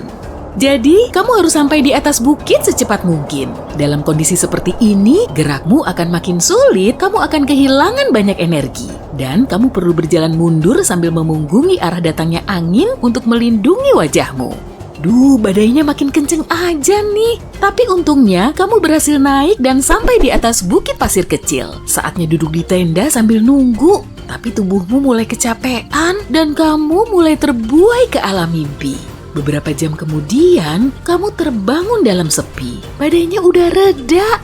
Berarti tendamu sudah bisa dilepas dan dilipat lagi dan kamu bisa melanjutkan perjalanan. Petang makin membayang dan sang surya mulai tenggelam. Kamu ngeluarin kompas dan petamu lagi untuk ngecek rute. Tapi badai pasir tadi telah mengubah lanskapnya. Wah, pasti sulit banget dong ngikutin rute petamu. Kalau di sekitar situ nggak ada patokannya sama sekali. Kamu akan gampang kesasar. Duh, harus pergi kemana nih? Kamu kan masih punya stok air dan makanan. Tim penyelamat juga lagi melacak posisi persismu saat ini. Jadi sebaiknya berdiam di situ aja. Mereka akan mulai mencarimu biar bisa menolongmu. Dengan begini, kamu nggak akan memboroskan energi dan perbekalanmu. Tapi, kamu ngecek kompas dan petamu lagi, kemudian malah melanjutkan perjalanan ke arah timur. Tujuan awalmu ke sini kan memang mau ikut maraton, iya kan? Udara malam kian dingin, tapi tubuhmu tetap hangat karena terus bergerak. Duh, korekmu udah nggak ada di saku lagi tuh. Kayaknya udah hilang pas tadi ada badai. Di depanmu ada batang pohon kering dan kamu segera mengambil rantingnya lalu memasukkannya ke tas. Sambil berjalan, kamu meninggalkan jejak ranting ini dengan menancapkannya ke tanah supaya tim penyelamat segera melihatmu kalau-kalau kamu nggak sampai di titik kumpul acara maraton. Fajar kian menyingsing dan matahari semakin terik. Setelah nemu pohon lagi, kamu segera mendirikan tenda dan beristirahat sambil minum air hingga akhirnya tertidur. Malam harinya, kamu ngumpulin ranting dan berjalan mengitari gurun lagi. Nah kan, yang ada kamu malah makin kesasar. Persediaan air minummu juga mulai menipis tuh. Setelah mengasup makanan berenergi, kamu malah makin kehausan. Tubuhmu perlu lebih banyak air. Kalau kamu menghadapi situasi begini, sebaiknya tetap tenang. Kalau kamu ketakutan, energimu malah akan terkuras. Jadi kamu mulai ngebayangin gurun ini sebagai rumah keduamu yang rutenya sudah sangat kamu hafal. Trik ini bisa bikin kamu makin pede dan kuat. Di depanmu terlihat ada puing rumah tua dan kamu segera masuk untuk berlindung. Setelah itu, kamu menata ranting yang kamu bawa, kemudian kamu bikin api unggun dengan bantuan cermin. Jadi kamu perlu nyalain api supaya tim penyelamat bisa melihat asapnya. Tapi sayangnya, di sekitarmu nggak ada helikopter lewat. Di malam berikutnya, kamu melanjutkan perjalananmu lagi. Padahal airmu tinggal sebotol, kamu juga mulai mengurangi makanmu biar energimu nggak terkuras untuk mencernanya. Cara ini malah bikin kamu makin lemah. Berarti kamu perlu ngisi lagi stok perbekalanmu. Tapi harus nunggu pagi dulu. Setelah mengamati langit, kamu mulai mendatangi area di bawah gumpalan awan. Di situ pasti akan ada kehidupan dan sumber air. Tapi rupanya matahari terlalu menyengat dan kamu pun bikin tempat berteduh lagi. Baru juga rebahan sebentar, kamu udah tertidur lagi tuh karena emang udah kecapean. Matahari kian meninggi dan makin terik. Kamu segera terbangun oleh silaunya. Tersadar kembali kalau airmu habis, kamu langsung bangun dan mencari tumbuhan di balik bebatuan. Dari situ, kamu bisa mendapat air yang terdapat pada rumput, tanaman, atau semak-semak. Setelah hujan, tanah di bawah batu akan tetap lembab sampai lama. Coba deh cek batunya dulu. Tapi selalu hati-hati ya. Di balik batu biasanya juga ada kalajengking, ular, dan laba-laba. Kamu juga perlu melihat ke permukaan pasir, barangkali di situ ada jejak hewan. Kamu bisa mengikuti jejak ini karena hewan juga pasti mencari air. Kuncinya tetap waspada. Bisa jadi itu jejak citah atau anjing liar Afrika. Kamu gak akan kuat ngelawan hewan ini, jadi sebaiknya menjauh aja dan tunggu mereka sampai selesai minum. Ada jejak kaki tuh. Dari kejauhan terlihat sekawanan hiena tutul sedang berjalan. Kamu perlahan mengikuti mereka menuju oasis. Setelah nunggu mereka minum sampai berjam-jam, akhirnya kamu bisa ngambil air. Jangan lupa masukin tablet pemurni air ya. Tapi kalau kamu nggak bawa obat ini, toh kamu masih perlu minum kan? Boleh-boleh aja sih, asalkan airnya aman. Tapi perlu diingat ya, sebaiknya jangan minum banyak-banyak. Tubuhmu udah kecapean dan nggak bisa segera memproses banyak cairan. Kali ini kamu minum sangat pelan. Mungkin harus nunggu berjam-jam nih biar hausmu benar-benar hilang. Setelah selesai, kamu makan dan mengisi botol minummu. Perutmu sudah terisi dan kamu jadi sangat puas hingga tertidur lagi. Suara bising seketika membangunkanmu dari tidur. Wah, ada helikopter tuh, tepat di atasmu. Kamu langsung berseru dan melambaikan tangan. Tapi para penyelamat gak bisa melihatmu. Kalau harus bikin api dulu, pasti kelamaan lah. Duh, helikopternya udah pergi aja tuh. Ayo dong, mikir. Oh iya, kan bisa pakai cermin buat mantulin sinar mataharinya ke arah helikopter itu. Mereka langsung bisa melihatmu dan kamu pun selamat.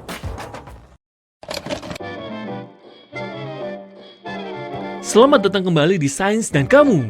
Ketika kamu berjalan di hutan, seekor ular muncul dari semak-semak kering dan menggigit bagian atas pergelangan kakimu. Sial sekali. Tenang, detak jantung dan tekanan darahmu harus tetap rendah untuk memperlambat penyebaran bisa. Lepaskan sepatu dan kaos kakimu. Sekarang, kamu harus mencari tahu apakah gigitan itu berasal dari ular berbisa atau tidak. Jika kamu melihat 2 luka tusuk yang dalam di kakimu, itu berasal dari taring ular berbisa. Pada gigitan ular tidak berbisa, kamu akan melihat bekas gigi tajam kecil berbentuk U. Ada sekitar 600 spesies ular berbisa, dan kamu harus waspada terhadap beludak dan kobra. Keduanya memiliki jenis bisa berbeda dan butuh pengobatan berbeda. Jika kamu digigit beludak, jangan tekan lukamu. Menahan bisa di satu area dapat memperburuk kerusakan jaringan, maka kamu harus bergegas pergi ke rumah sakit terdekat untuk diobati. Jika digigit kobra, kamu harus mengikat area gigitan dengan perban agar bisa tidak menyebar ke tubuhmu. Perhatikan orang yang digigit untuk memastikan mereka bernafas. Ya, bisa kobra dapat melumpuhkan diafragma. Jangan mengeluarkan bisa dengan menghisapnya. Bisa itu mengalir cepat ke dalam sistem seseorang sehingga kamu tidak akan mendapat apa-apa. Lihat baik-baik ular itu dan kalau bisa, foto ia agar bisa ditunjukkan kepada staf medis. Coba ambil foto dengan komposisi bagus. Beralih dari ular ke alergi.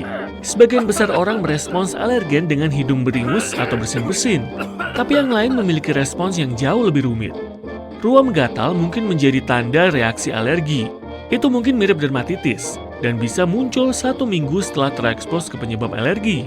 Ada kasus langka beberapa tahun lalu. Seseorang memakai behel untuk kali pertama. Setelah 1 pekan, dia mengalami ruam gatal di bawah pergelangan tangan untuk arlojinya dan perut. Ternyata, dia alergi terhadap nikel dalam behel. Jika kulitmu melepuh setelah diam di bawah matahari selama 1-2 jam, itu mungkin bukan luka bakar matahari, tapi reaksi alergi. Kamu juga memiliki kulit kemerahan, benjolan kecil dan bersisik. Saat itu terjadi, cepat pergi ke IGD. Para ahli akan menjalankan tes dan memberimu saran untuk penanganan selanjutnya. Terkadang, obat-obatan bisa menjadi penyebabnya juga, atau buah seperti jeruk nipis dan lobak. Jika kamu alergi terhadap serbuk sari, menjauhlah dari buah dan sayuran. Beberapa sayur dan buah memiliki protein seperti yang ada pada serbuk sari, dan sistem imunmu meresponsnya sebagai serbuk sari sungguhan. Itu bisa memicu gejala alergi yang sama seperti gatal-gatal, pembengkakan mulut, wajah, dan inti tubuh. Kamu terjebak di mobil saat badai musim dingin. Di luar sangat dingin dan kamu mulai menggigil. Itu bagus. Saat suhu jatuh di bawah level nyaman, tubuh mulai bergetar. Ini mendorong produksi panas permukaan tubuh sebesar 500%. Tapi menggigil hanya bisa menghangatkanmu sebentar. Setelah beberapa saat, ototmu akan lelah dan berhenti berkontraksi. Jika seseorang tiba-tiba berhenti gemetar, lelah dan ingin tidur, cepat ambil tindakan. Bawa dia ke dalam ruangan, lepas baju basahnya, gosok tangan dan kakinya, balut dia dengan selimut dan cari kompres hangat dan kering untuk diletakkan di dada, leher, atau perut bagian bawahnya. Jangan pernah meletakkan kompres hangat di bagian lengan atau kaki. Panas yang tiba-tiba akan mendorong darah dingin kembali ke jantung, otak, dan paru-paru sehingga menyebabkan suhu inti tubuh menurun. Saat kamu menyetir di jalan kosong, kamu mendengar siaran radio darurat tentang cuaca. Pengawasan tornado di daerahmu berarti akan terjadi tornado. Tapi peringatan tornado berarti tornado telah muncul di radar atau terlihat orang. Kamu harus waspada terhadap hujan es. Ia muncul saat udara yang bergerak ke atas dalam hujan badai mendorong hujan ke dalam awan tebal dan membeku. Tapi saat tornado mendekat, Hujan es bisa turun tanpa hujan. Lalu semuanya hening. Udara menjadi sunyi dan tak ada angin. Tiba-tiba kamu melihat awan bergerak cepat dalam pola memutar atau menuju langit. Kamu akan mendengar suara air terjun keras yang akan berubah menjadi gemuruh saat tornado mendekat.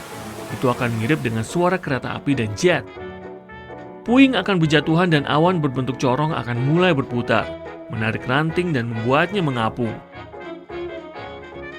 Jika tidak bergerak ke kiri atau kanan, tornado mungkin saja menghampirimu dan kamu tidak akan sadar sampai sudah terlalu dekat. Cari naungan. Saat bersantai menonton TV di rumah, kamu mendengar suara desing seram. Itu seperti suara besutan angin yang lembut, tapi kamu memastikan tidak ada apa-apa di sana setelah memeriksa semua pintu. Keesokan harinya, kamu merasakan tekanan di dada dan itu semakin parah setiap harinya. Lalu, sakit dada diikuti dengan perasaan lelah yang teramat sangat. Kamu pasti berpikir ada masalah dengan tubuhmu, tapi masalah sebenarnya adalah rumahmu. Kamu mungkin keracunan karbon monoksida. Saat gas ini memenuhi rumahmu, ia menumpuk di aliran darah dan menggantikan oksigen di tubuhmu. Keracunan juga bisa menyebabkan sakit kepala, mual, dan linglung. Dalam kasus seperti ini, larilah keluar untuk menghirup udara segar dan panggil ambulans. Selain itu, pasang detektor karbon monoksida di lorong atau area kamu tidur. Periksa baterainya 2 kali sehari. Saat alarm itu menyala, keluarlah dan kamu tahu harus menghubungi siapa. Kamu berseluncur es.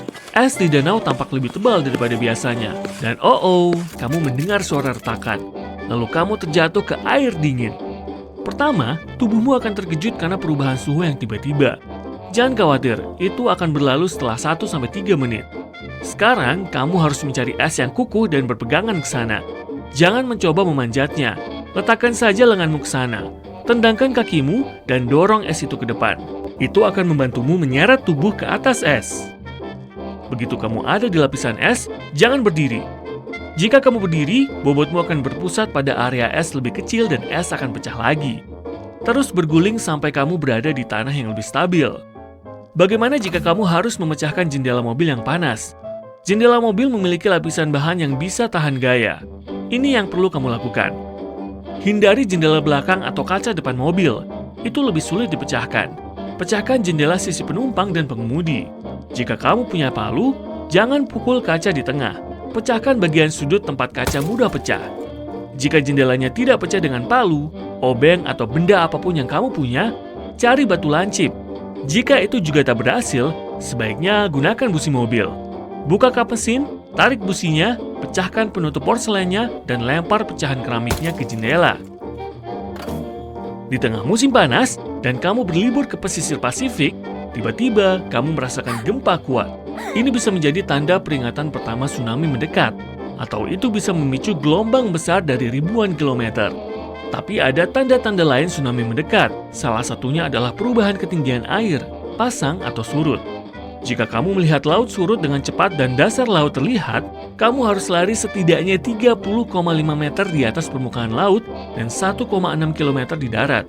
Banyak ahli berkata, begitu air laut mulai surut, kamu punya 5 menit untuk evakuasi sebelum gelombang besar menyapu. Ingat, ini semua tentang sains dan kamu. Dinginnya air sungguh menusuk, merasuk masuk sampai ke rusuk.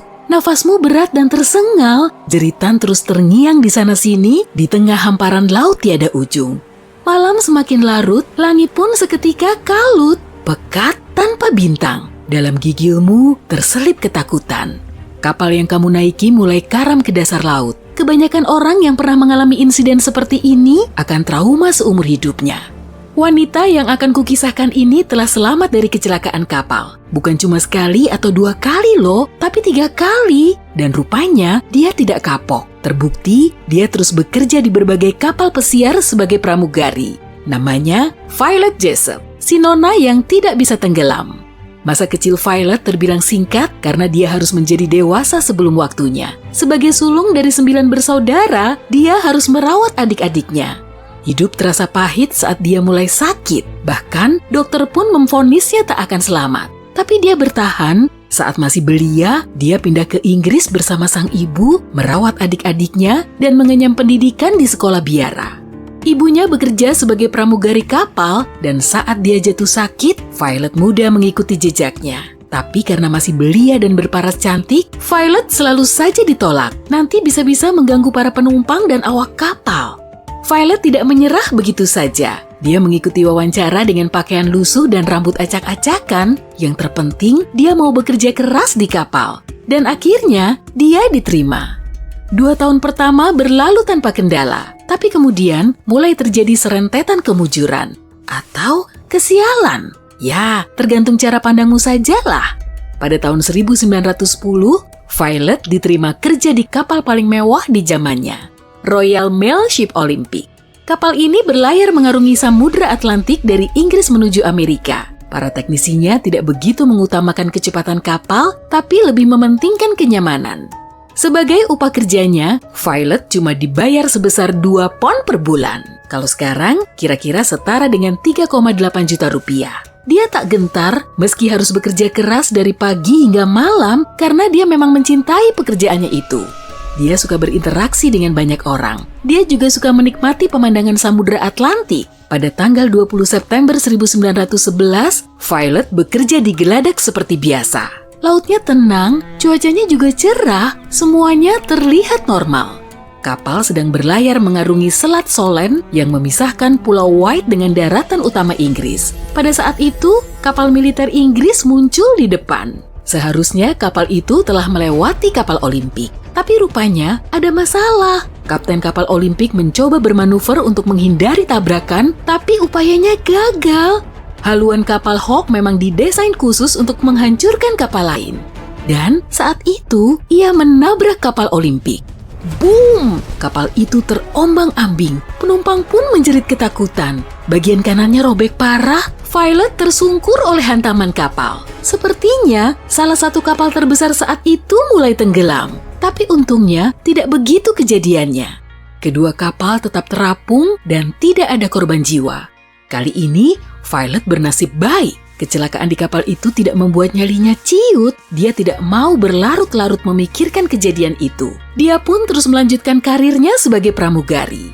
Pada bulan April 1912, dia kembali diterima kerja di kapal terbaik dan digadang-gadang tidak bisa tenggelam. Tentu dia harus melayani penumpang VIP. Meski awalnya enggan bekerja di kapal ini, akhirnya dia mendengar bujukan teman-temannya.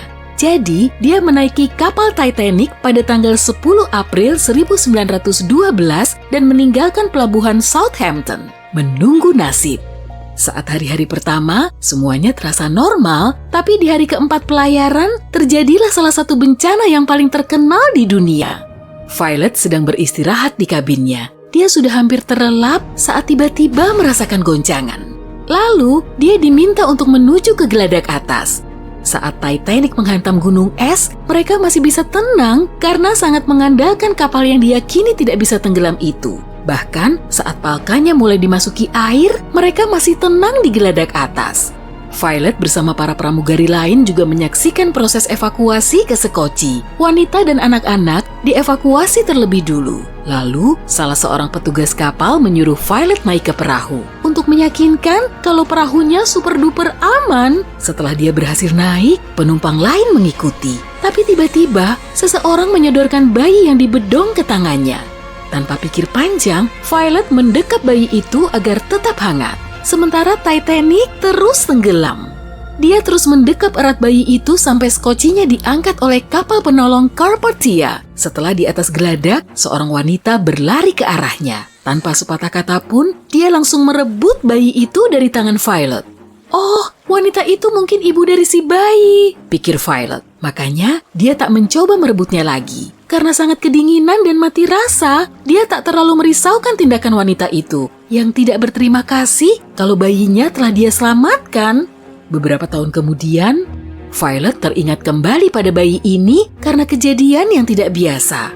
Setelah selamat dari salah satu kecelakaan kapal itu, Violet terus saja bekerja di laut dengan menaklukkan segala rintangan.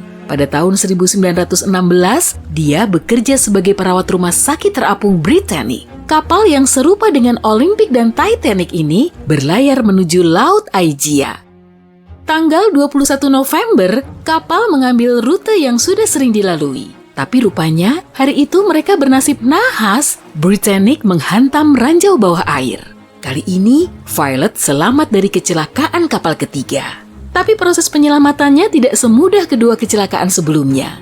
Setelah ledakan, Britannic raksasa itu seketika karam. Selama kurang dari sejam saja, seluruh badan kapal sudah tenggelam. Violet tidak sempat naik sekoci, jadi dia langsung melompat dari atas kapal ke dalam air laut yang dingin.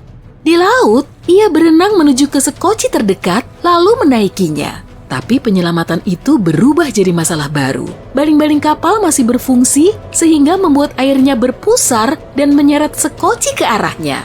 Violet melompat keluar dari perahu di saat yang tepat. Tapi perjuangannya belum berakhir sampai di situ. Setelah berada di air, dia terseret ke bawah lunas kapal dan kepalanya terbentur. Rambutnya lebat, mungkin cuma inilah yang jadi penolongnya dari pingsan dan kehilangan nyawa. Kemudian, Violet bisa menjauh dari mesin dan naik ke perahu lain. Selama beberapa tahun kemudian, Violet sering menderita sakit kepala. Setelah akhirnya diperiksa, dokter bilang dia sangat beruntung karena insiden kapal Britannic itu, tempurung kepalanya retak.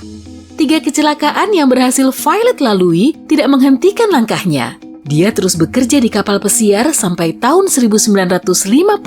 Malahan, bisa keliling dunia sebanyak 2 kali dengan kapal mewah Belgian Land. Leganya, rangkaian bencana itu telah berakhir dan Violet tidak mengalaminya lagi. Pada tahun 1950, Violet pindah ke Great Ashfield di Suffolk County. Dia telah bekerja di laut selama 42 tahun dan setelah merasa puas dengan karirnya, dia menetap di sebuah pondok besar yang dibangun di abad ke-16. Setelah setahun menjalani masa pensiunnya, dia mendapat panggilan telepon aneh. Saat itu sudah larut malam, Violet juga sudah tidur saat teleponnya berdering. Saat dia mengangkatnya, terdengar suara wanita di ujung telepon. Tanpa basa-basi dan perkenalan, wanita itu bertanya, "Maaf, Anda yang menyelamatkan bayi di Titanic ya?" Violet menyaut, "Ya, itu saya," balas wanita tak dikenal itu. Dia terbahak lalu menutup teleponnya. Violet menceritakan telepon aneh ini ke temannya. Dia cuma menanggapi, paling itu cuma anak-anak iseng. Tapi sebelumnya, Violet belum pernah menceritakan kejadian soal bayi itu kepada siapapun. Menurut catatan lama, di kapal itu, bayi yang bersama Violet laki-laki. Tapi catatan yang sama juga menyebutkan kalau bayi itu telah diselamatkan oleh penumpang lain. Sampai sekarang, masih belum diketahui identitas bayi yang diselamatkan oleh Violet itu. Karena telah selamat dari 3 kecelakaan kapal, dia layak mendapat julukan sebagai nona yang tidak bisa tenggelam.